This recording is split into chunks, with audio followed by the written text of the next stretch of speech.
And welcome to the Crash the Pond podcast. It is a Wednesday, September 11th edition of the podcast. And there I said it. I just want to get it out of the way before we move on to the fun stuff. But today is September the 11th.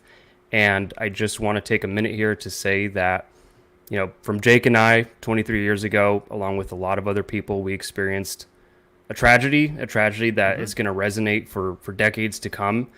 And so our thoughts are with anyone who was affected by that day, who continues to be affected by that day. And I just want to, put a pin on the fact that in the days following that, at least for me, one of my memories and the thing that I kind of look back on now, watching documentaries and reading about the history, is how united we all were in that moment. And I feel like that's something that we can all really embrace as we move through the 2020s here. So we'll never forget, and our thoughts are with anyone who was affected. Yep. Echo All right. everything you just said. On that note, felt like it was important to say. I can't say the date of the podcast and then just sidestep around it. Yep, definitely. But tonight we're gonna actually talk about quite a bit of stuff. So we got really lucky, as we tend to be with this. With our pod, where random news just drops right before the pod, the day of the pod, what have you. And so we're going to discuss the Cam Fowler trade reporting. No, this is not a drill. Cam Fowler trade news, Gibson, more trade talk. There's a bunch to get into. But before we do all of that, I'm going to start with this. How are you? How's it going? Wow. Is that a first? Tell us how you're feeling. I'm feeling good, I've gotten over being sick over the last couple weeks, having a very, very good week at work, having a good time. So I'm doing good. I am ready for hockey to be back, though. I think, as we talked about, 2 podcasts ago, that we've officially hit the 24-25 season. It feels like we're there, though. Rookie camp starts tomorrow, I think. So if you're listening to this and it's Thursday, rookie camp begins today. There is a Ducks rookie camp game on Friday. Like, this feels like the unofficial start of hockey season. It's the unofficial opening bell. Yeah. If you will. Yep. 32 Thoughts was back last Friday with a breakdown of each team's offseason. We'll get into that more. But it's just, it feels like everything's going, and it's making me really happy. It feels like something is in the air, where you have the player interviews, you have the photo shoots, you have the podcasts that are coming back, you have actual news, you have signings. I mean, basically everyone's back from their cottage is what's really going on here. So let's just cut to the chase, though, now that we know that you're doing well, which I'm happy to hear. Thank you. Last week on 32 Thoughts, the aforementioned Elliot Friedman reported. Is it fair to call it a report? Yeah, it's a report. I think it's beyond just like mere rumor. Yeah. I'll just read to everyone what he said, so we're all on the same page. He said, "I believe Cam Fowler and the Anaheim Ducks are working on what his future could look like. I don't think this is a negative. I believe the player and the team are working together on this. What I've heard is that Fowler has indicated a willingness to talk to more teams and consider more teams than what is on his current trade list. Fowler has a lot of respect around the league. There will be interest. I don't think anybody will be surprised if sometime this season Cam Fowler is elsewhere." Wow. Bombshell. Yeah. That one hit me like a truck when it came out. It came out of nowhere. And let me ask you this, because the way I think Elliot Friedman started that segment, he didn't really talk right away about it being a trade. Mm-hmm. He said, he mentioned something about Cam Fowler, and he's like, and it's a good thing. And I was like, I don't really know where he was. It almost felt like it could be trade. It could be something else. It was really weird how it was framed in that initial moment. And so it really took me on a bit of a roller coaster as I was listening to that podcast, trying to almost figure out exactly what he was talking about. But at the end of it, it is that the Ducks and Cam Fowler are potentially looking to move on from each other. Yep. The relationship is coming to an end, is what it sounds like. Yeah, and I guess the part that he added was, it's not a bad thing. It's both sides understanding where they're at. And one thing I think Elliot Friedman specifically mentioned is that Fowler understands that when this team is contending again, he will not be playing in an elevated role. And on the Ducks side of that, they are looking to get their younger defensemen more minutes in elevated roles so that they can be more established when that time comes. And so, to me, I guess now kind of what I initially maybe thought Elliot Friedman was talking about was Fowler accepting a lesser role on the team and being in a third pairing role, which, to be honest, maybe where this is going. Like, if these are the conversations that they're having about a potential trade, this could also be what just ends up happening is he's not going to be playing the 25, 26 minutes like we talked about. Instead, he's lowered into a second pairing, third pairing role where he's playing 18 to 20 minutes if he is still on the team come the start of the season. Yeah, I do wonder just how this all came about because it does sound mutual, but you brought up the playing time issue, and I wonder if, the Ducks approached Cam Fowler and said, hey, you're getting older, not in these exact words, but you're getting older. We have a lot of young defensemen who are going to be ready for elevated roles. Just so you know, this coming season, you're probably not going to be playing 25 plus minutes a night. You're probably going to be playing closer to 20. Maybe some kind of conversation like that. And maybe that's when it set something off with Fowler that, well, I think I'm still a top pairing defenseman. I'm also kind of tired of losing. Maybe it's time that we shake this up. Yeah, because I think kind of one of the stances I've had on this podcast, and had someone bring it up to me in a Twitter reply, and completely fair, of my stance has always been I think Fowler's going to retire a Duck. Mm-hmm. And in large part, or maybe not retire a Duck, that's been one of my stances, but I also thought he was for sure going to be playing out this entire contract. And my thought there is that with this limited 4-team no-trade clause, it becomes extremely difficult to move him. As we've seen, even with this reporting, that in order to necessitate a trade, he is going to have to waive and open that up to more teams that he would waive that no-trade clause for. But so with that very limited no-trade clause and the fact that he has been here throughout the entirety of this rebuild, and they are just starting to get on the other side of that a little bit here, and for him to be traded, it felt like it was just going to be an unlikely situation.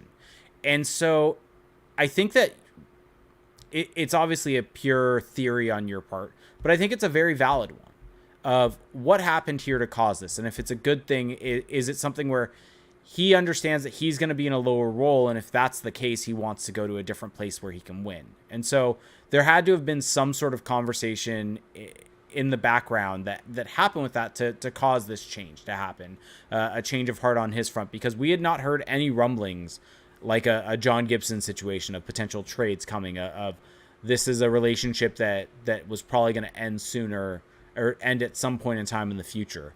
Fowler never had those types of rumblings come up. And so while this feels like a stark change, it's also one that I think is going to be good for both sides if it ends up happening. Yeah, and just so people understand the dynamics here, and this is something that you and I have brought up a lot, which you reiterated there, but the reason why we've always been so, skeptical of him potentially being traded is his ability to basically dictate where he gets traded to. And how that actually works is he provides a 4-team trade list. So think about it as a 4-team yes list. These are 4 teams that I would accept going to. And I don't know the timing of that. So I don't know if that's like a list that's submitted at the beginning of the season or just a list that's come up with when the trade gets actually brought up. Like, I don't know the machinations of that. But the point being, this is a very restrictive modified no trade clause. And, he has a $6.5 million cap hit, which is not, in today's NHL is not as high as it used to be, but for a long time, that was still pretty sizable. There was also a lot of term left on it. So it just seemed kind of like an unmovable deal. But now, with the fact that there's only 2 years left, with the fact that maybe the Ducks are wanting to see him in a different role, or maybe just with the fact and in combination with the idea that he's just maybe tired of being on a rebuilding team and that he knows that, hey, he's 32. Maybe he saw his friend Adam Henrique go and play in the Stanley Cup final, and that seemed pretty cool. Maybe it's just all of those things, and now is the time where with 2 years left on this deal, it just feels like maybe it's just more doable, it's more palatable. Because obviously if this had happened 2 years ago, that's a lot harder to get done, even if both sides want out. And so I think now, especially for the Ducks, another wrinkle to this is that if you want to retain on his salary, also much more palatable to do that with just 2 years left. And before we jump into kind of like the machinations of what this deal is potentially going to look like, if this trade is going to happen soon, I do want to kind of mention this side of it, because I think we do a good job of really trying to look at the facts of the situation, what's going to happen. But I think that for me personally on this, there is the emotional side of this, of being a fan of this team. And I think it's completely valid for anyone out there listening to this show to be like, okay, yes, this is going to be a good deal, or this could be a good deal for the team. It could work out long term. It could be the right move for the team, and still be sad about that. And that's kind of where I would fall if this trade ends up coming, if Fowler's days are numbered, because this is a player that is coming up on 1,000 games with the franchise. This is someone that was drafted by the team, was able to make the team right after being drafted, and has never looked back, has been with the team the entire time, has had his ups, has had his downs, has had his good seasons, his bad, was part of that era that was cherished by a lot of Ducks fans, that was winning Pacific Division titles, going to conference finals, continually making the playoffs, being continually successful, and having some really good runs there with Ben Lovejoy as his partner, with Simone Dupre as his partner for the run in 2015, with Josh Manson. And so this is a guy that I think it's completely valid and fair to feel really sad about the fact that there could be a Ducks team without him, and he could be playing on a different team with everything that he's done for this franchise. And so while that is a completely different side of this that doesn't really go into kind of what we're going to talk about with how a trade would look, what it would do for this team, everything like that, I just want to say it's completely valid for anyone out there to feel that way. I think it's also valid for Cam Fowler to want out. Yes. I mean he's been here a long time. You brought up those glory days in the 2010s, and like we've been talking about, he's 32. Like, he probably wants to get back to the playoffs. He wants to get back to the Stanley Cup final. Well, he's actually never been, but point being, he wants to make the most of what's left in his career, and I think that that's completely valid on his part. And just so people like truly understand the 4-team thing, it's not that, like, this isn't about, the teams that he would only go to are like not good, and now he's expanding his list. The reason he's expanding his list is because, or the reason he would expand his list is it makes it easier for a deal to happen. Because when you're dealing with only 4 teams, they know that your hands are tied as the Ducks. They know that there's only so much leverage that you have in the situation. So expanding the list allows the Ducks to have more targets, to have more leverage, and to maximize their return. This isn't about the individual team quality. This is just about the dynamics of that negotiation. So just so people really understand that. In some ways, that's him doing the Ducks a favor in this. It is. It's actually helping the Ducks quite a bit, but it's also kind of helping him quite a bit, because the likelihood of a deal happening with just 4 teams is harder. And we've seen with trades of, where a guy had a very restrictive list, or these kind of like pending, these RFAs that are pending, that are about to be UFAs, the return gets really muddled. And look at Claude Giroux, look at Vlad Tarasenko. Yep. All these types of trades where it's basically that. You look at the return and you're like, how did he only get that much? And it's because of the restrictions on those trade lists. And so I think the important part to think about with this trade, though, is that when you're looking at this Ducks roster moving forward, and from a defenseman perspective, right? We had kind of slotted Cam Fowler as being on one of the pairings that they were kind of going to even out, whether it be playing with an Olen Zellweger, whether it being paired with Pavel Mintyukov.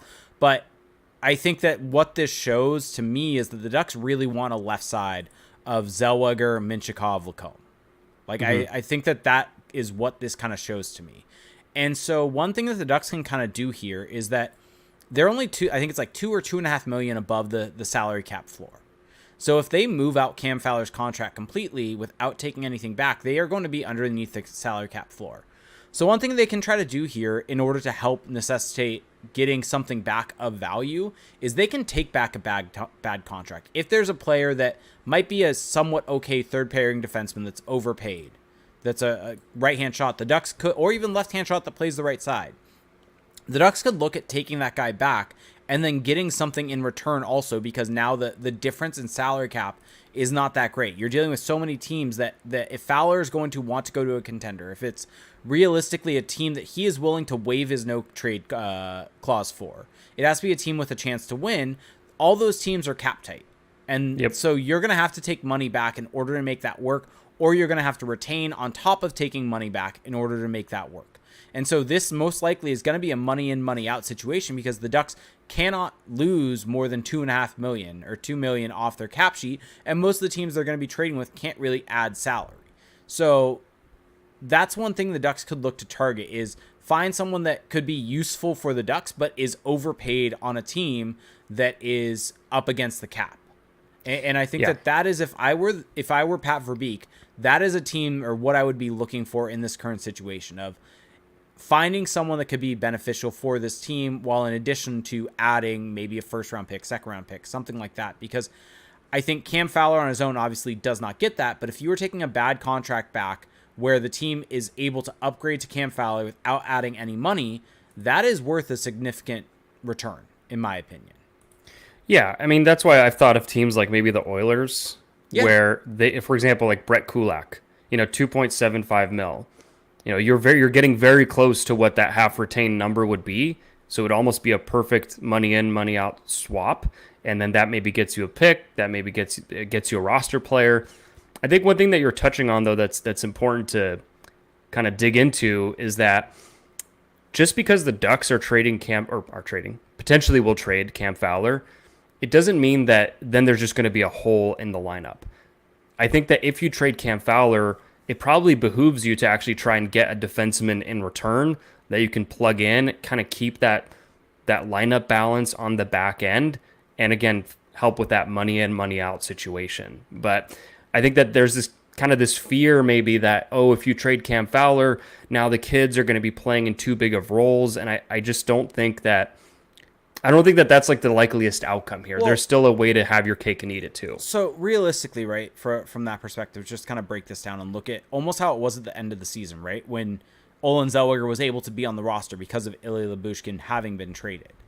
Like, if we're just kind of doing a 1-for-1, if Fowler is traded prior to the season, the Ducks have added Brian Dumoulin. The makeup of the defense group is pretty much exactly the same with Urho Vakanainen being in there. And Urho Vakanainen can come in and play minutes as a result of Fowler being out. Maybe it is a Tristan Leno coming in and playing some minutes. Like, it opens up more spots for people to come in on that right side because you've got Dumoulin, you've got Gudas on that right side to be paired in the two top four roles on the right side. That's assuming Dumoulin switches over and plays the right side. But that opens up that opportunity to happen. And so I don't think this is a situation where losing Fowler is a huge negative on the development of these players, or it's thrusting people into larger roles than they're ready for. Is my goal. I mean, basically, you can still have a veteran with each young guy if you want, even if you trade Fowler. So you can have Dumoulin with Zellweger, Mintyukov, Gudas, and you can have Lacombe with Vakanainen. We'll call him a veteran, but like you're not. Lacomb's I don't think you're older. Yeah, you're not throwing the kids into the deep end with the Sharks. You're still kind of achieving. And again, this is all assuming that fear is well founded, which we can talk about that too. But anyway, just wanted to put that out there. Here's a question for you. Mm-hmm. Thinking, this is just a team that pops into my head as not necessarily being a destination, but a team that Pat Verbeek has traded with. How do Flyers fans feel about Rasmus Ristolainen? Or how do the Flyers feel about Rasmus Ristolainen? Well, I think the better question is how do the Flyers feel about Cam Fowler? Yes. Because my issue with, that might be a team he doesn't want to go to. Yeah, no, completely fair. Yeah, that might be a team where he's like, well, I'm just basically trading orange jerseys and losing situations. maybe that's why they popped into my head as being an option potentially there. But I'm like, maybe that's a team that I've thought about sense. Boston. I've thought about LA. I've thought about Vancouver. Teams that have a chance to make the playoffs and that have some money they can move out on the back end. I mean, that's really the pathway is you need a contract to take back to, I think, plug into your blue line. Yeah, Vancouver could make a lot of sense. I think Carson Soucy, just bang, right there, 3.25 mil. Yeah.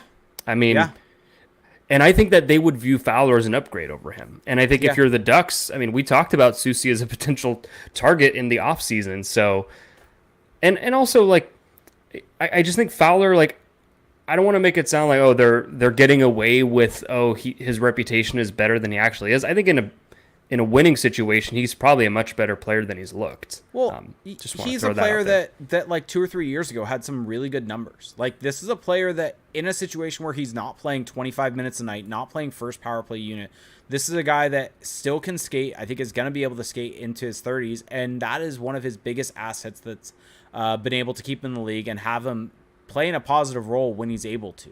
And so I think being in a lesser role on a good team is going to do wonders for him if this trade were to happen. Well, I'm going to close my screen door because a dog is barking outside. Go on. I'm also kind of guessing though that whichever team he goes to, I don't think he's going there to play on the third pairing. Maybe that's what eventually ends up happening, but I think that the team acquiring him is acquiring him Fair. to play in their top four. Another team I thought of, and this one is not rational necessarily, but they're not rational and they've still been getting things done, is the Capitals. Like at one point is maybe he's just intrigued with this collection of veterans and push for the playoffs that they've assembled. I don't know. The Doinkle brings up the Nashville Predators if the Johansson contract comes off the books for them. I thought about the Predators when this first came out, but my issue with the Predators is I just don't know. Again, what I would like in this deal is for a veteran defenseman coming back that kind of makes the money work. And I mean, they just signed Alexandre Carrier in the offseason, so I don't really see them moving him out, although he would be the natural fit. And then after that, I mean, I just don't really know who it would be. So maybe I'm just being too restrictive in how this needs to happen. Maybe that there's another way to get it done.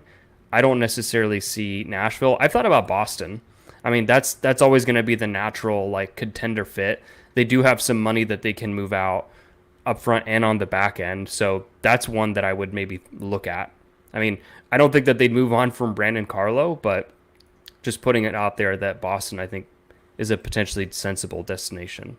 Yeah, I'm just looking at a bunch of teams trying to get an idea, and it's definitely hard to try to figure out. I mean, maybe Florida, they had like a mass exodus of defensemen from their team. Yeah. And so maybe the Panthers end up doing that. I don't know who you would necessarily target. I don't really see any good target from them unless, I mean, they're not going to move Aaron Ekblad in this deal. Like, I don't, unless the Ducks add on that, but that would not make a lot of sense to me. And they don't really have like any really bad contract to take back. I mean, I'm not really sure. You always have to think about Vegas. Yeah. Like they're just always going to be part of this, but who's the defenseman that they're moving on from? Who's the piece that you really are taking from them? Like they don't have a first round pick until 2027. So that might just not be a destination, but you have to keep in mind, it's like you need the swap to make sense. And you also need it to be a team that he would want to go to. And if it doesn't make sense, you can just keep Cam Fowler. Yeah. Like that is like something we've mentioned with John Gibson, right? This doesn't seem like a situation where you have to move him because like I think you can realistically have him play 18 minutes. And and he's going to look a whole lot better in that situation than what he was doing last year. Oh, Dallas is another one that I think could be in play. Yeah. I mean, Cam Fowler on Dallas would actually, I would love to see that. Yeah. And I guess the only other thing that I want to mention on the Cam Fowler situation is there was a report that came out today on a podcast about him potentially threatening not coming to camp. I don't buy it. Like, the thing that you have to remember with the NHL is that the way contracts are structured, if you don't show up to camp, you are in violation of your contract. Well, that's an actual holdout. Like that is an actual holdout, which when was that has not happened in the NHL in the salary cap era. That is just so drastic. Like there's just no way that the situation's to the point where he would consider even correct, especially if Elliot Friedman's saying it's a good conversation that they're having and there's respect on both sides. The Cam Fowler I don't see as the guy that would burn this bridge in this way, and we've had so many guys. I mean, think back to Matt Duchene, right? Remember the training camp picture of him in Colorado looking unhappy? He still showed up. He still showed up. Like, this is not something that would actually happen. So if you see that rumor, I call BS on it. I say don't believe it. I also call BS just I don't call BS on the idea that maybe at some point this got a little heated, and that's what kind of spurred on these discussions, and then things kind of settled down, and it's all a game of telephone. I mean, the person talking about this on the Missing Curfew podcast, it was like, well, I heard this from someone else who heard it from, it's this game of telephone, it's this game of hearsay, and it's just not really quality evidence at the end of the day. And so you run it through the filter, and it just doesn't make sense in pretty much any angle. My only takeaway from it is that this Fowler thing in quotation marks is probably real, right? I mean, there's enough smoke there to where it's like, okay, that's where this is going. Well, and this is something where I think some people will say, why are you believing this, but not the Ziegler side of it? And I think when you, just to kind of draw the line of comparison there between the two, if you look at a reporter like Elliot Friedman, how he's reported it, it's just been there listening.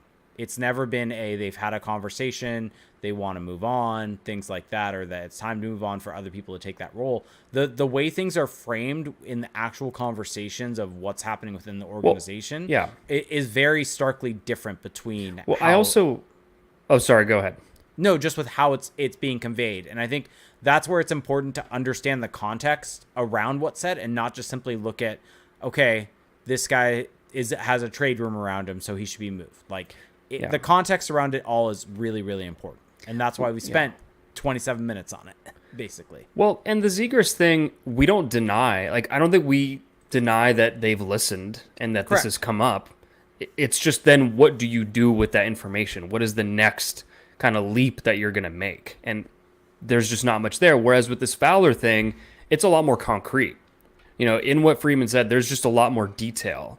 And it's not just they've listened on offers. It's, they're actually potentially working towards, a trade. If we had heard that on Zegras, I think that our tune would have been a lot different. So.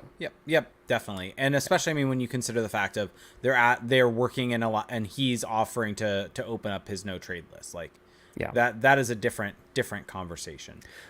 A couple footnotes from that interview. Yeah. Gibson, still status quo. Yep. But it sounds like those wheels are still potentially turning. It sounds like the Fowler thing, St. Louis came up at one point this summer, and that was a no-go as far as a destination, which makes sense because, again, where is St. Louis going? And then Friedman thinks that Gudas will be captain, which I know you love to hear. We'll get into that in a bit, but if you want to see these Ducks on the ice this season, please check out our friends at 714 Tickets. So the hockey season is close upon us. As we talked about, we're at the unofficial start of hockey season. And whether you're a diehard Ducks fan or just looking for a night of exciting sports entertainment, 714 Tickets has got you covered. But here's the best part. At 714 Tickets, they're just not about hockey. They've got tickets to all your favorite sports, concerts, and live events right at your fingertips. And the icing on the cake, they don't charge you a single dime in taxes or fees. That's right. At 714 Tickets, what you see is what you get. No surprises at checkout. And with their user-friendly mobile app, booking your tickets is a breeze. You can browse, select, and secure your seats within minutes. You can shop online at 714tickets.com, call 714-TICKETS, or visit their office that's located right down the street from Honda Center. You can get 10% off when you shop online using the code CTP. Go check them out, help us out, and help yourself out. Yep. Wow, what a win. Yep, and win, on win. On the Gudas front, I think he will be a perfectly good captain. I have zero issues with him getting that captaincy. The only thought I have Is that on a pun? overall... That was not intentional, was it? Yeah, pun not intended there. But my only... I guess I don't have an issue. I think he's going to be good within the room, everything like that. The only thing is it's purely transitional then, because he only has 2 years left on his deal. And that's why I would not... Well, he could resign. Yeah. Could resign, could get an extension. Fair. But with his current contract, with his age, my preference would have been to name someone in the younger group as captain that is going to be the captain for a long time, and you name Gudas an assistant to really help him along. That would have been my personal preference here. But I also completely see and understand where the Ducks are coming from with Gudas, with how he played last year, with what he brought to this team, and just the acumen that he brought, and probably the leadership he brought in that locker room. I mean, at the end of the day, this is one of those things where you kind of have to defer to the decision and what the team thinks, because this is really based on what's happening inside of their practice facility, inside of their locker room, on the plane. Like this is about their day-to-day interactions, and we just have no real insight into that. And so if they think that Gudas is the guy, you kind of have to trust him a little bit, right? Yeah. And yes, would it be nice if it was a Terry or a Carlson or a McTavish? Yes, but those guys will get their chances. I don't, like you said, Gudas is 34. Who knows how much time he really has left? Could be 3-4 years, probably tops. So it is very much a transition, but I think it's a good transition. Like, Radko Gudas is a leader on this team. I think that just from the outside, that's what it looks like.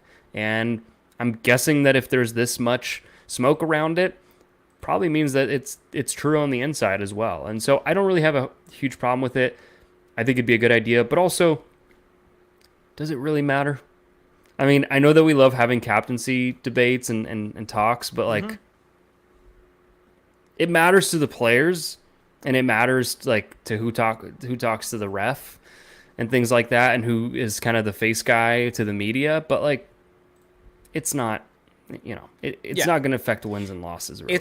I feel like it's a fan thing more than anything else. Yeah, and I get it. Like, it matters to the culture of the team, and especially when your last captain was Ryan Getzlaf for as many years as he was captain. I think getting the next one right, or whoever it will be, is gonna draw some pretty big reaction, and rightfully so. Mm-hmm. So, anything else on this Fowler situation, or just anything that was said on 32 Thoughts, or I guess Missing Curfew? Let me ask you this, because someone in a Twitter reply to me kind of asked this. Do you think any of this has to do with Fowler not fitting the style or makeup of the team Pat Verbeek wants to build? How much of it do you think is that? How much of it is wanting to get more time for young guys? I think that this is like a two-way street. So I think that the Ducks probably... So I'm just going to kind of dodge this question and reframe it. That's fine. I watched the debate last night, so I feel like I'm a pro now at doing this.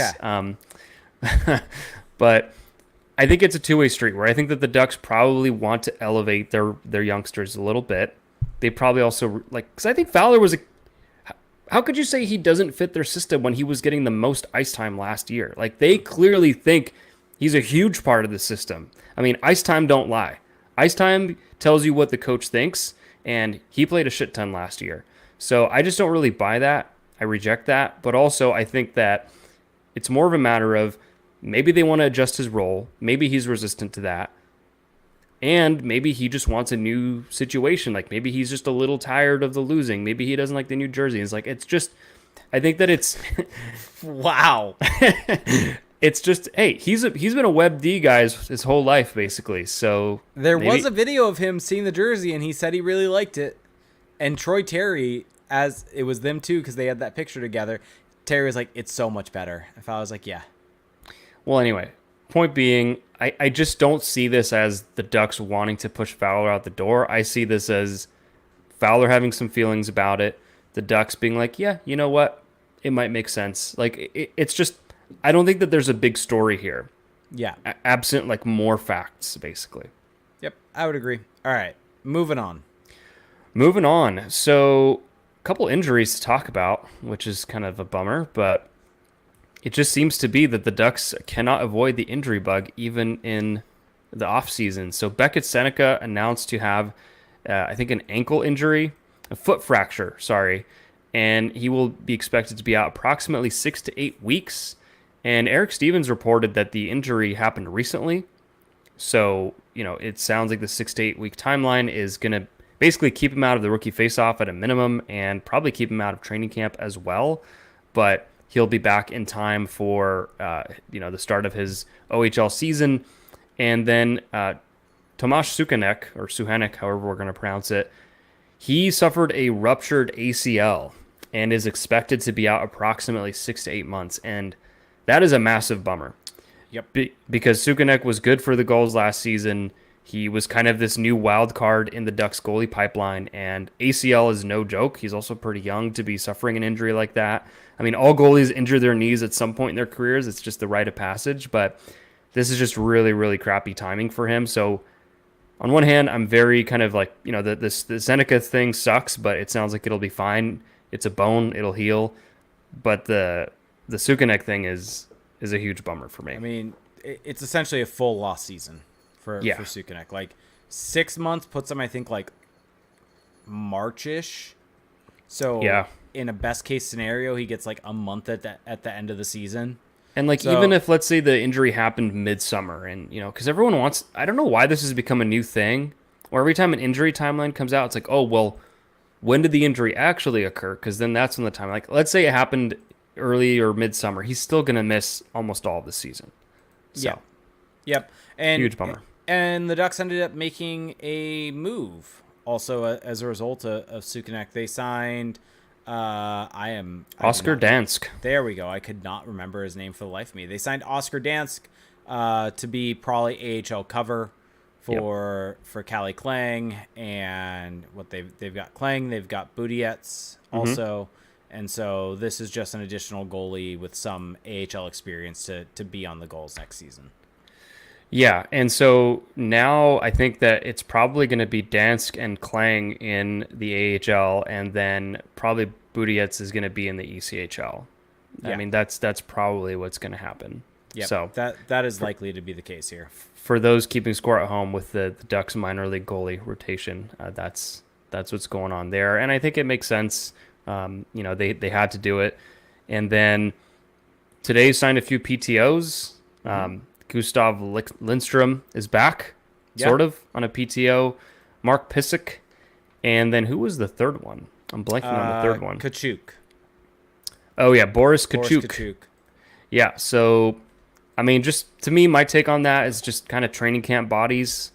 And maybe if you trade Fowler in the next couple weeks, then, I mean, Gustav Lindstrom can fit right into this lineup. Mark Pissick apparently hasn't played in like 2 years. So this kind of seems like a make good with an agent or something. Like, who knows? Just giving him a chance. But yeah, I think that we, as a collective hockey discussion community, spend way too much time talking about PTOs, and I'm very guilty of this. I'm very, very guilty of this. See, last training camp when you would not let that Cassian stuff go, when I said we should not be spending any time thinking about this. Hey, there was a reason. There was a reason to believe. Was I correct, seeing as now you're making this statement? Was I correct? Well, especially with these guys. It's like one guy's barely played. One guy couldn't get a contract. It's just... Anyway, all this to say that, yes, we as a community spend way too much time on PTOs. I mean, Max Pacioretty's on a PTO. Just it's more of a how the mighty have fallen kind of situation. Phil Kessel's not even on a PTO. Is Phil Kessel just going to retire? Anyway. Yeah, maybe. Setting all of that aside, that's going to be your PTO talk for the entire preseason, I promise. The only thing I will add on to that is, I would say out of any of those guys, the only one that I think actually has a chance to be able to get a contract out of the PTO is Gus Lindstrom, mainly because of the fact of, I think that if this is a guy that was on the team last year, was not qualified or tendered a qualifying offer, but there was enough interest from both him and the Ducks for him to come in on a PTO, that there has to be maybe a little bit of something there. Yeah, and we actually just got tagged on Twitter, and I'm going to clarify this point about the Sennecke thing. So there was a Oshawa Generals, which is Sennecke's junior team blog, that posted that basically the timeline for Sennecke is actually, the injury actually happened 6 weeks ago. He has the boot off already. He's going to start skating, all of that.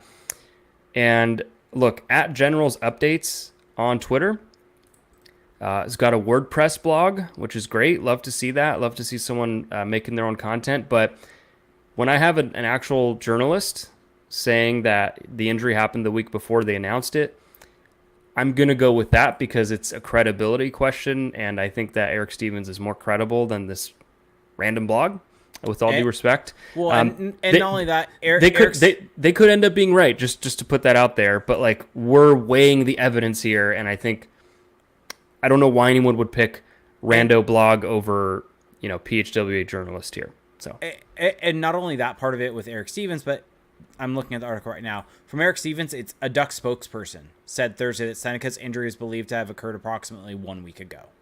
And this was the day that they announced it. And that's a huge disparity, by the way, between 6 weeks, which is what that Generals blog was saying, and what the Ducks are saying. So, like, have the Ducks put stuff out there that's not always completely accurate? Yes. And we have to keep that in mind, but that's what the team is saying. That's what Eric Stevens is saying.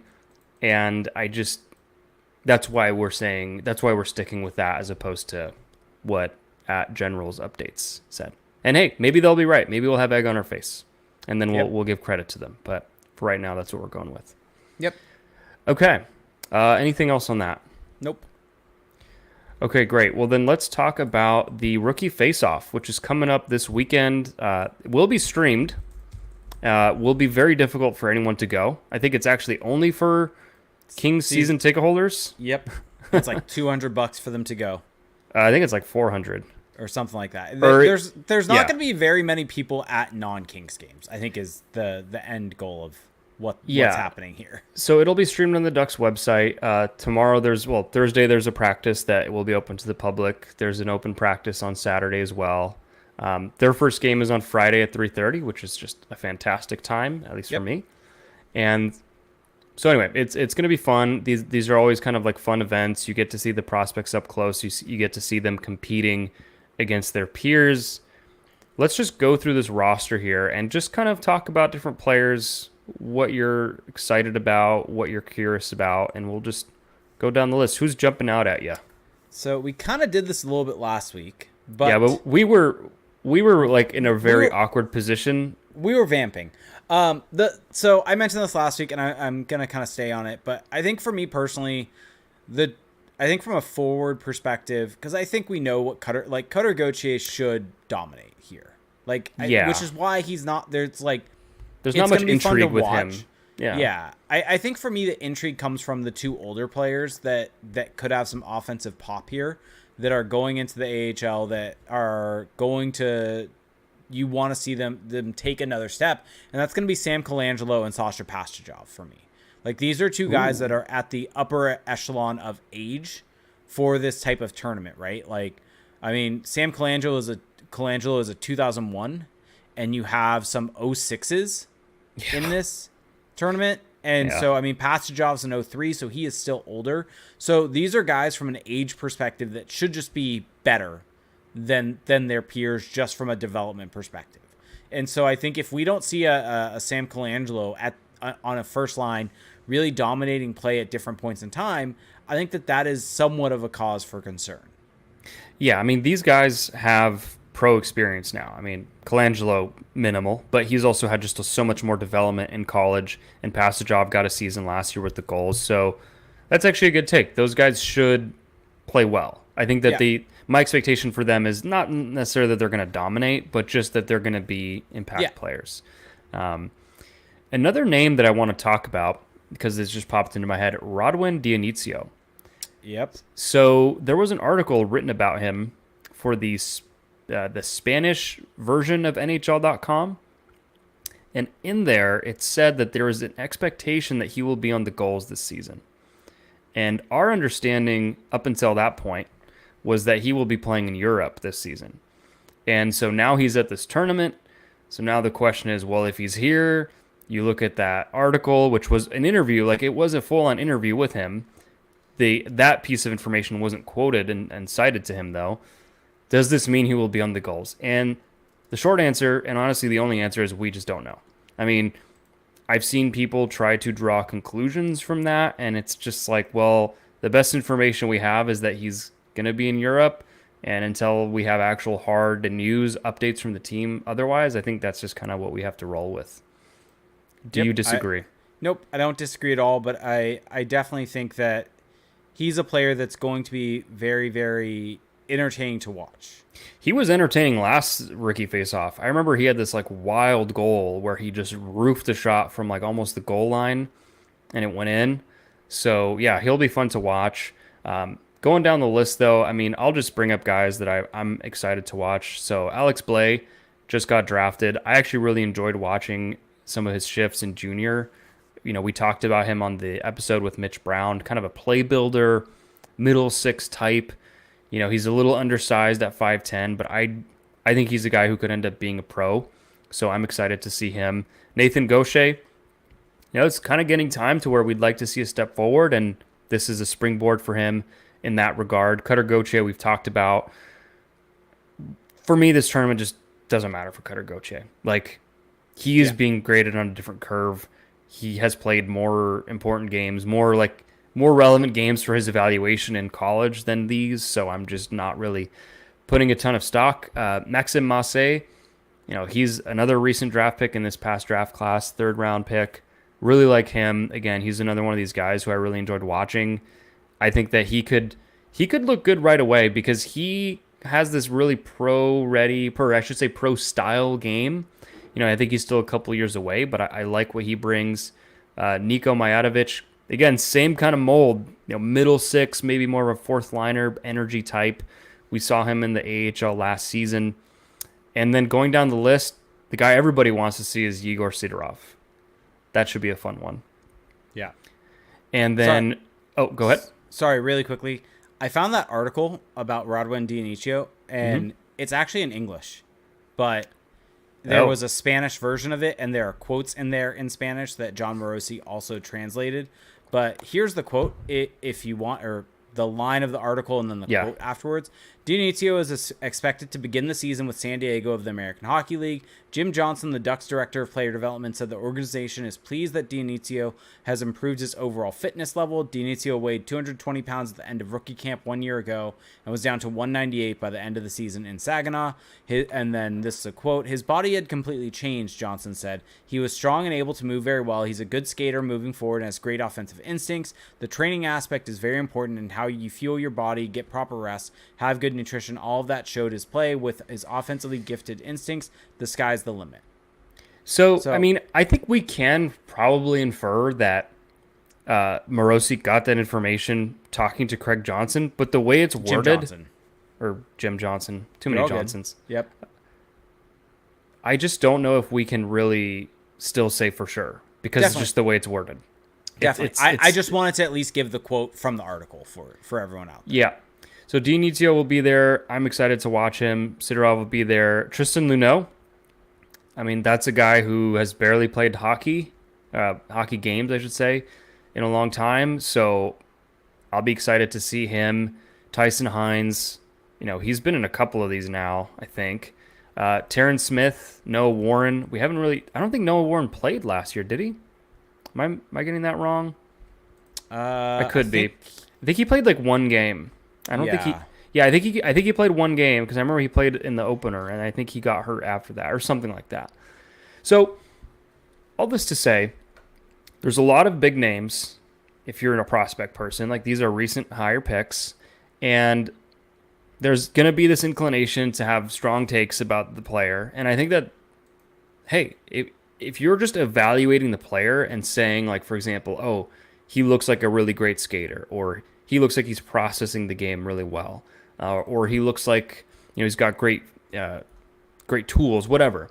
That's fine. But just keep in mind that this is a tiny sample. You know, these are not like, yes, these games are competitive, but this isn't like an OHL playoff game. This isn't a Frozen Four game. Like, just be careful with how much you take away from these. And I've been guilty of this in the past where, like, I've declared guys NHLers or not NHLers after watching a Rookie Faceoff game, but I've learned from that. I've learned from that. Well, I may have also been right. Who knows? For sure. Won't dig up the tape, though, because I could have definitely been wrong. But just saying, like, kind of just enjoy it for what it is.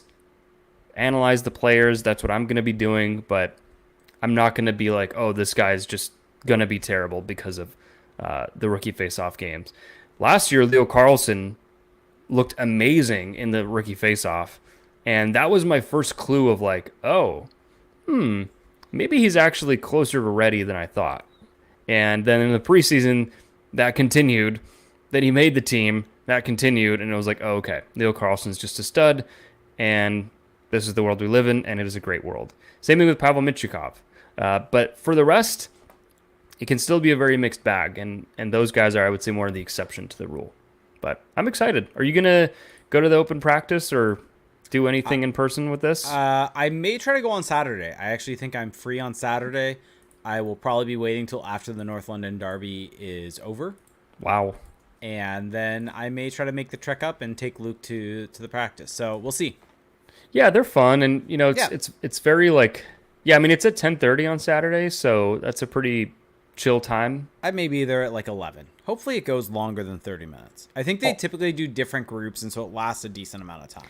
Yeah, they last forever, and honestly, it gets kind of repetitive after a while. Oh, the North London Derby's at 6 a.m. Never mind. I thought it was at 9. So I'll be good to go.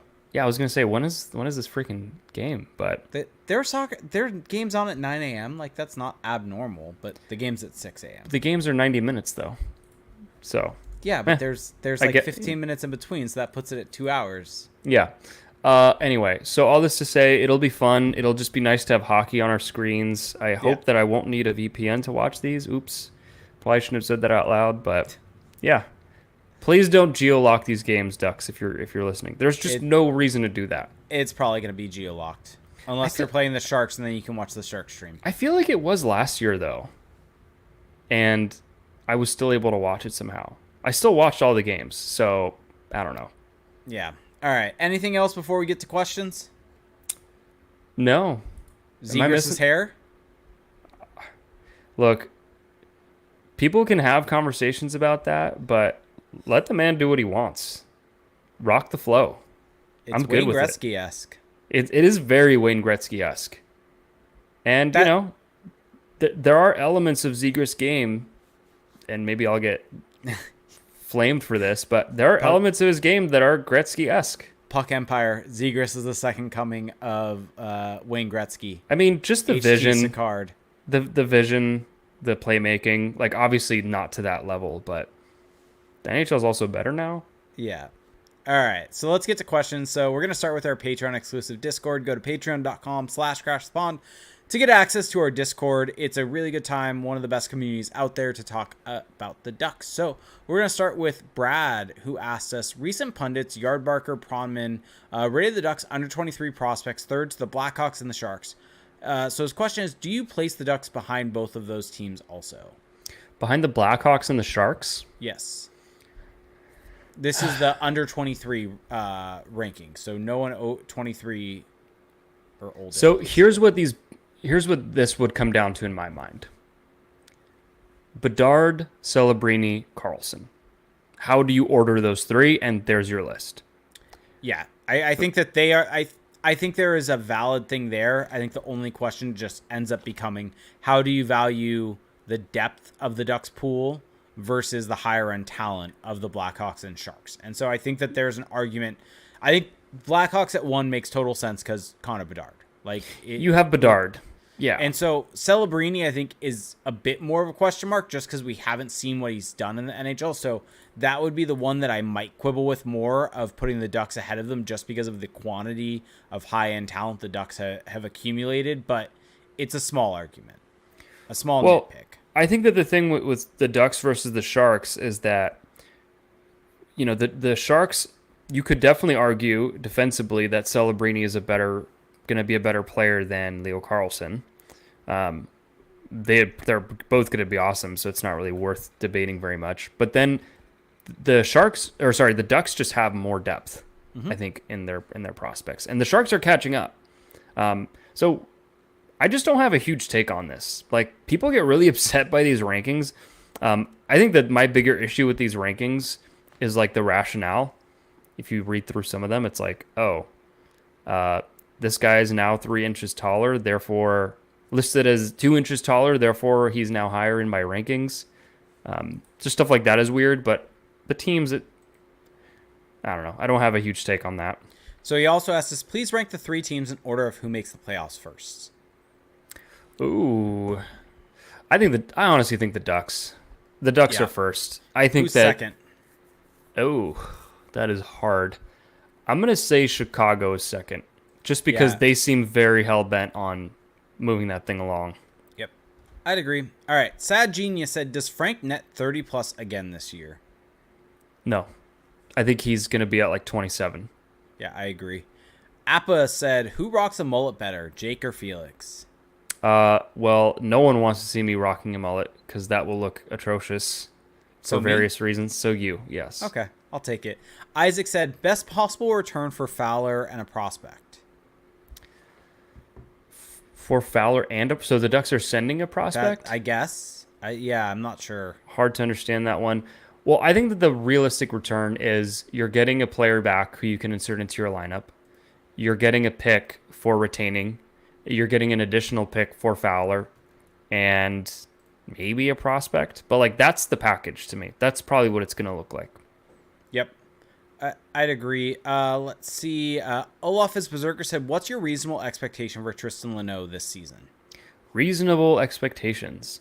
I don't think it's reasonable to expect him to play the majority of the season in the NHL. I think that the reasonable expectation is that he will be on the goals for at least a third to half or maybe even more of the season. So just don't expect him to be a full-time NHLer. He may start the season in NHL, but like we'll see from there. We will see because people really like it's so weird how this thing works with guys making the team early because when you read these freaking prospect articles now, it's like, oh, well, Luneau, if you look at last season, yes, he got hurt, but hey, he made the big club. And it's like, yeah, he made it.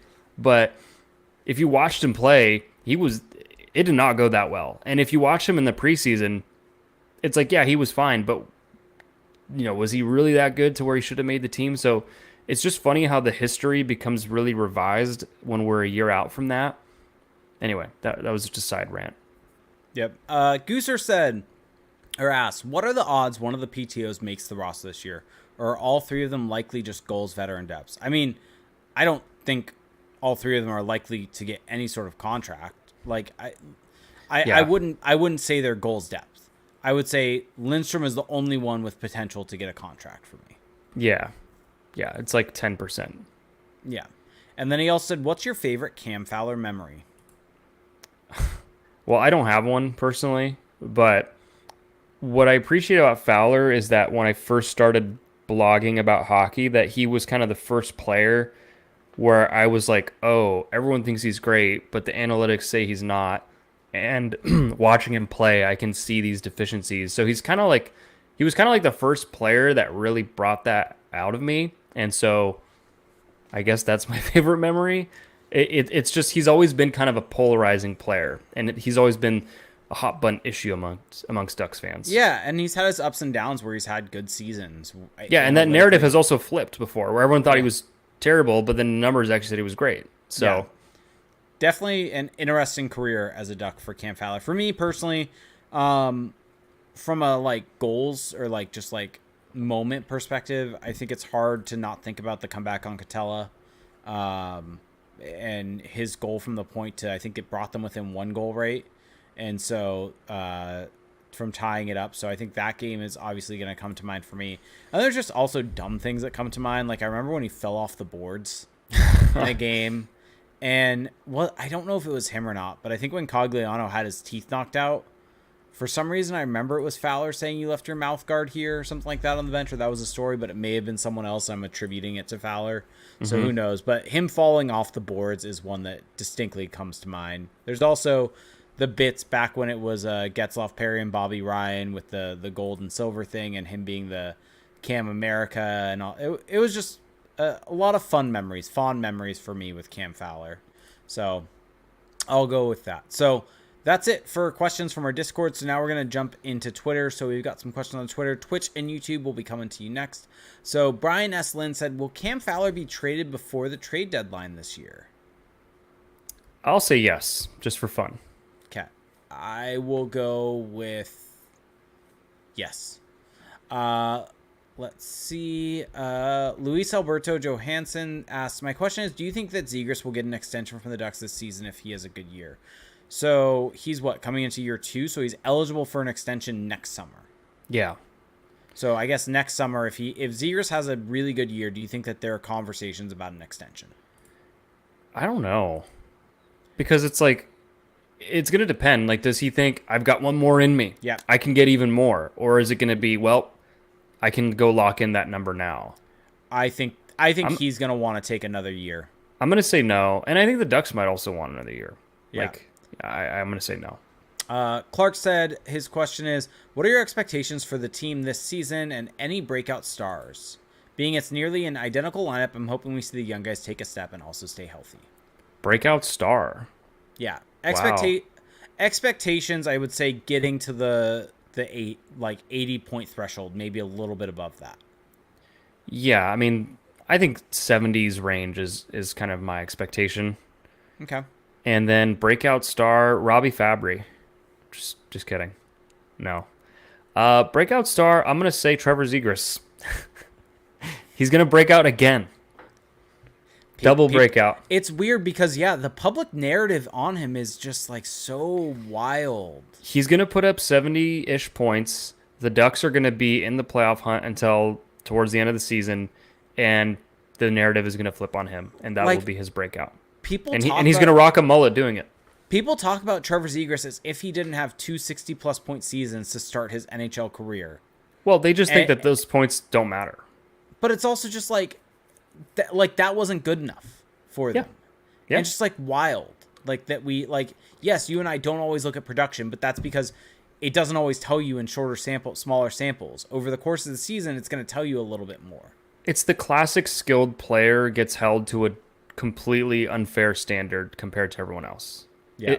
It's just always so funny to me how a player can be. So, for example, you can have a third line player who's a really good defensive player, but brings nothing offensively. That player is seen as that's hockey, blue collar, reliable. But a player who's really offensive, yes. But he was also offensive and defensive.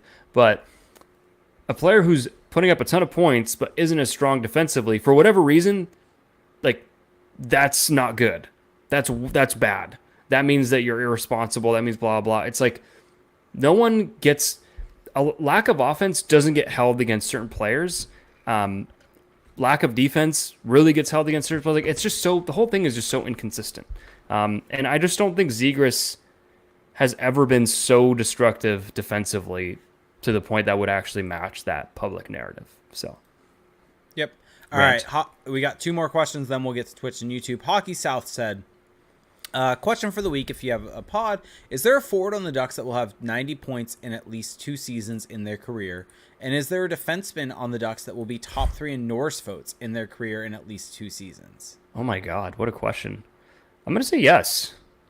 So, forward, I'll say Leo Carlsson in at least 2 seasons will have... Zegras? Zegras could, I think it's Carlsson is your best bet, though. Yeah, defenseman on the Ducks. I think Minchikov could get there.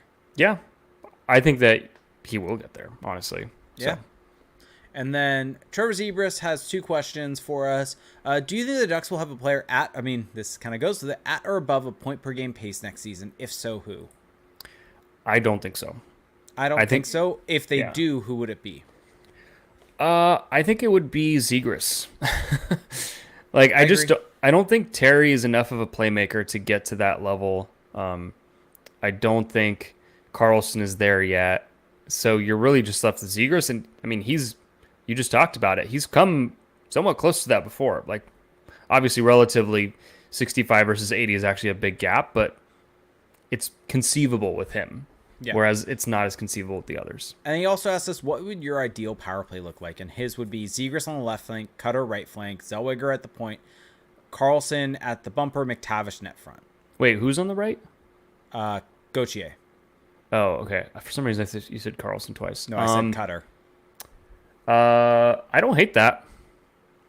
Is there no McTavish, or is McTavish in the... Net front.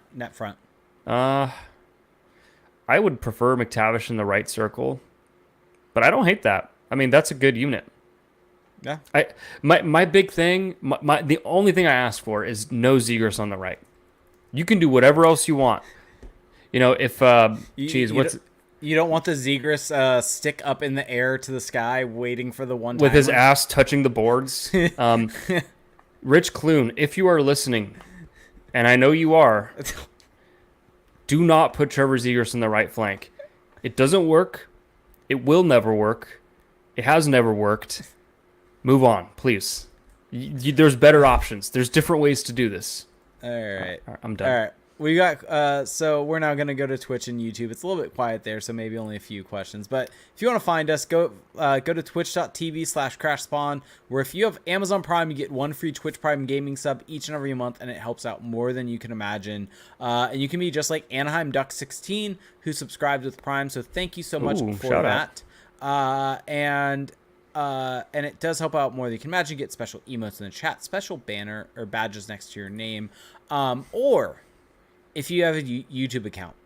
And yes, I know everyone listening to this on your podcast services has a YouTube account. Everyone does. Everyone watches YouTube. That's just the life we live. That's the world we live in at this point.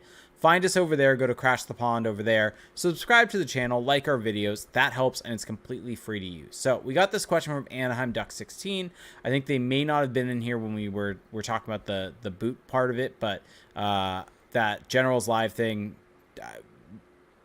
Eric Stevens is more trustworthy for both of us than that. And Eric Stevens said he was injured a week before the Ducks announced it. So, but he said, do you see Sennecke playing games for the Ducks this season? Nope.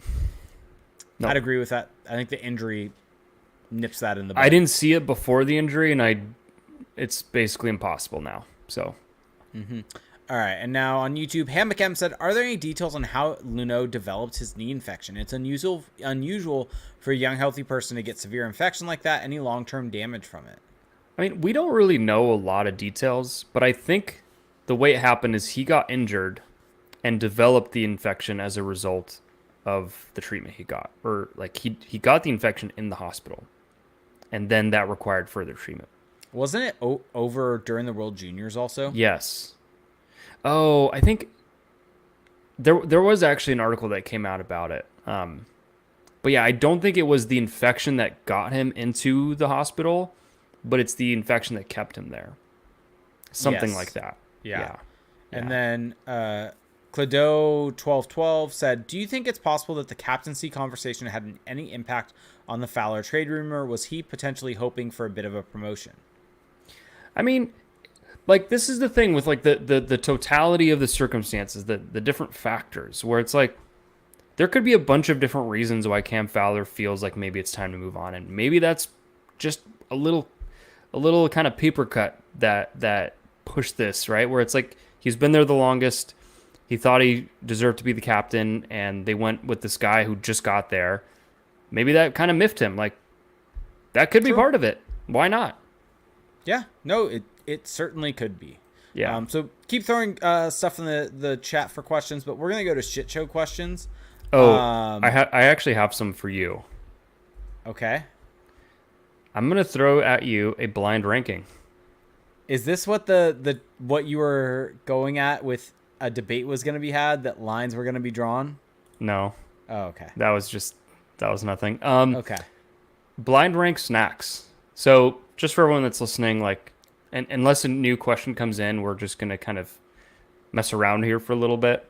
So you can tune out if you don't want to listen to this, or if you want to have a laugh, stay on.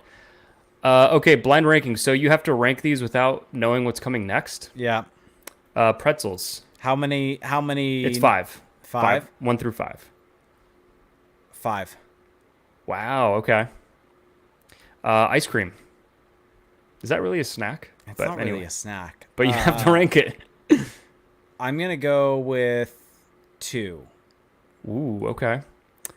Brownies. This is... I don't know if this is snacks, but it says snacks. So, all right. Just in case, I'm going to make that 3 because I want to leave 1 open. Okay. Croissants. Oh, that's a 4.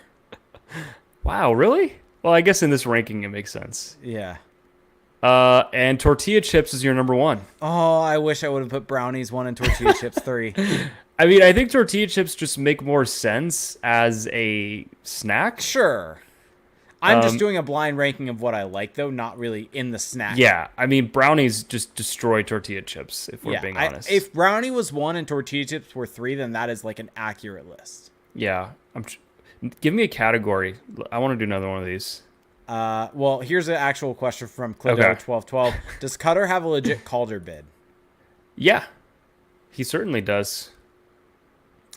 Sports teams. Sports teams? I was going to do fast food. Do fast food. Fast food's more fun. All right, well, this is a layup, but In-N-Out Burger. 1.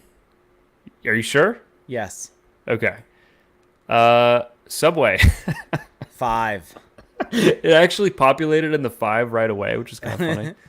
Yeah, Subway 5. Whataburger. I'm assuming you've never been? No, so 4, I guess. 4, okay. Shake Shack. 3. Oh. That one would have been even like 4 or 5 to me. Okay. I did not And like your number Shake 2 Shack is Chipotle. I'm good with that. Yeah. This is not a bad one. That is not fast food either. That's like all like fat. Like there is only one thing on that list that has a drive-through, or I guess Whataburger technically. But I forgot. This is your whole thing with like if it doesn't have a drive-through, then it's not fast food. It's not. It's fat. Like Chipotle, you can't put. Chipotle is not fast food. Okay. Like it costs too much. Okay. You have to go in to get it. Like it's fast casual. Okay. I don't. I'm not gonna. I don't really want to fight you on that. Okay. I don't. Losing here, I guess now. All right. Oh, football teams. Okay. Football is in European football or world football. Chelsea. Is this out of 5, right? Yeah. Still All 5. right, 5. Really? Okay. Maybe I should have put them 4 in case. Okay. Bayern Munich. I'll go with a solid 3. 3? Okay. I don't know what you're basing this off of, but just how much you like them. BVB, is that Dortmund? That's Dortmund. Dortmund, I'll go 2. 2. I Okay. would go 1 if Tottenham is not on this list, but I'm leaving the 1 open. Real Madrid. 4. If Arsenal's 1, I'm going to be... Arsenal is number 1. Oh, God. You were a bad Tottenham supporter. Oh, I left 1 open in case, and it burned me. That's really funny. I'm gonna give you. I'm gonna do another one that's just totally random that I'm gonna pick. Wait, we actually have questions from Shit Show that we should get to though from people. Okay. Yeah. Fair enough. Well, they are Shit Show questions, but Sad Genius said fast food Mount Rushmore. I mean, we basically just did this, but In-N-Out. Yep. Del Taco. Nope. Jack in the Box. Nope. Cane's. Never tried it. And how? Yeah, it's 4, right? I'm not going crazy. Could you name who's on Mount Rushmore? I could not off the top of my head. So, okay, my top 4, my Mount Rushmore. Does Starbucks count as fast food? No, but yes. I'm actually going to swap out Jack in the Box with McDonald's. I'll put McDonald's there. So Starbucks counts as a fast food chain. Sure. Okay, then Starbucks is on my Mount Rushmore. In-N-Out. Does Jersey Mike's count as fast food? No. It's on the fast food like pictures when I just Google fast food chains. It is not. It's not. Not for this context. Chipotle? Not for Nope. Not for this context. There is not a lot of good fast food. All right. McDonald's, sure, and I guess I don't feel strong about the next 2. My Mount Rushmore only has 2 heads on it. Okay. Hey Yo Deflo said, "Where will Mox's heel turn lead to in future AEW storylines?" I have no clue, and that is what is so exciting about it. It is going to be so much fun to see what that faction does running all over AEW. So, loads of fun. Felix, thoughts? No thoughts. Okay. Just vibes. I'm going to throw this at you, though. Okay. Uh, Well, I'm going to say this question because it's for you. Well, it's for me technically, but are the Pushbackers a legitimate force to be reckoned with in our fantasy football league? That is my fantasy team, the Pushbackers. No, they will crumble. Wow. I'm looking pretty damn good, if I do say so myself. Okay. We got one more here. Okay. The Eternal Feet Clapper said, how do we feel about Pochettino being officially official? Will there be hashtag vibes men's national team? Yes. My heart is full. Okay. Mauricio Pochettino is a big reason why I love Tottenham.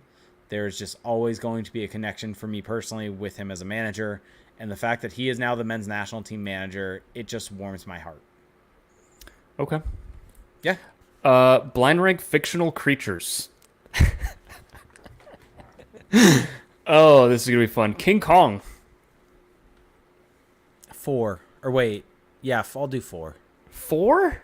King Kong? Yeah. Okay. Predator.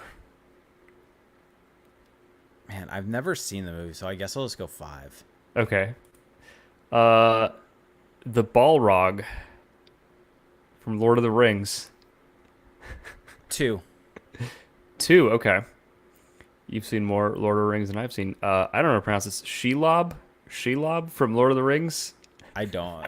3. I guess 3. Your number 1 is Demogorgon. Never heard of it. Okay. That was not as good. That ranking kind of sucked. Yeah. I'm going to find another one. One more, and then we'll get on out of here. This is too much fun. I'm having too much fun. I was going to go superheroes. Actually, let's do villains. Okay. Villains or superheroes? Which one do you want? Villains. Villains? Okay. Gollum. I'll go 5.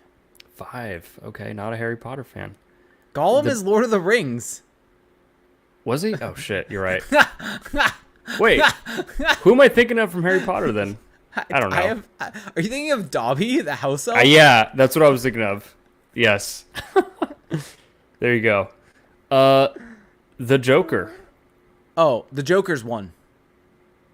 Really? 1. You're gonna burn your 1 on the Joker? Yeah, the Joker is number 1. The Joker is the Joker is the greatest villain in all of animation, comics, anything like that. The Joker is that. The Batman is not Batman without the Joker. That's a poor take. Nope. I don't know who this is. Anton Chigurh? What? Yeah, Anton Chigurh, fictional character. Oh, okay. I haven't seen it. No Country for Old Men. So I'll just go 4. I've never seen it. Okay. Patrick Bateman. What? That sounds like a person. Fictional character. Why did I from America? Oh, these are movies I have not actually seen, and now I'm just outing myself. So I'll go 3. Okay. And your number 2 is Joffrey Baratheon. Where is he from, Felix? I don't know. I don't know any of these. Take a guess where he's from. So that means you know? Yes, Joffrey Baratheon.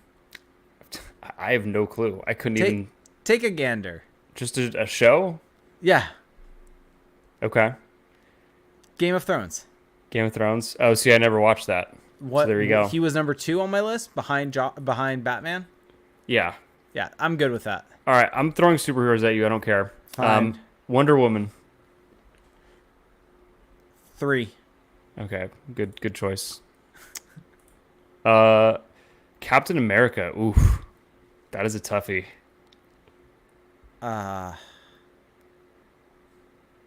2, I guess. 2 or 4. 4. Really? 4? Yeah. I was between 2 and 4, but 4. You're putting Captain America at 4? Yeah.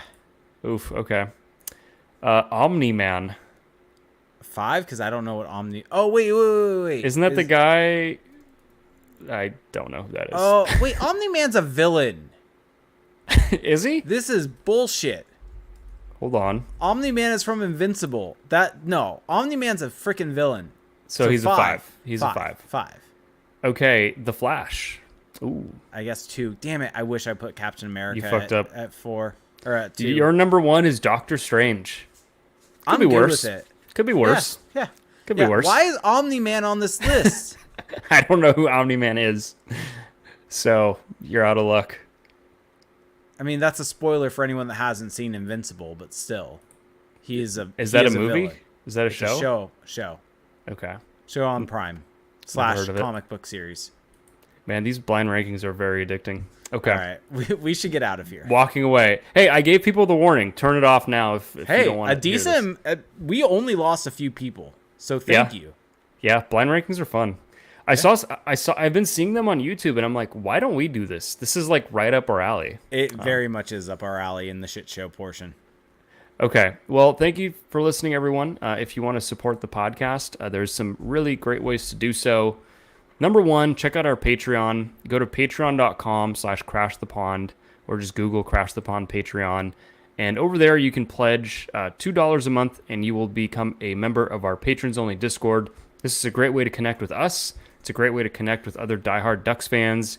You get really instant updates. You don't have to be on Twitter to get them. You can discuss hockey, of course, prospects, but also a multitude of different sports. So it's a great place to be. $2 a month. You can up that pledge to $7.50 a month. So in addition to the Discord, you also get access to prospect videos that I put up. You also get access to 2 bonus podcasts that we do. And so those are ones where we talk about different Ducks topics, different NHL topics. We're going to do our points draft at some point upcoming, which is always a blast. So go check that out, patreon.com/crashthepond.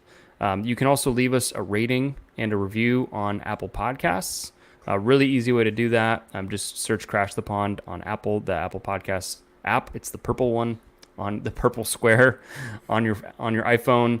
You can also leave us a rating on Spotify. You can leave us feedback there. Subscribe to our YouTube channel and check out our website, Crash the Pond. Follow us on social media. We are on Twitter. And with all of that being said, hockey is back-ish. Thank you for listening, and we'll talk to you soon. Bye.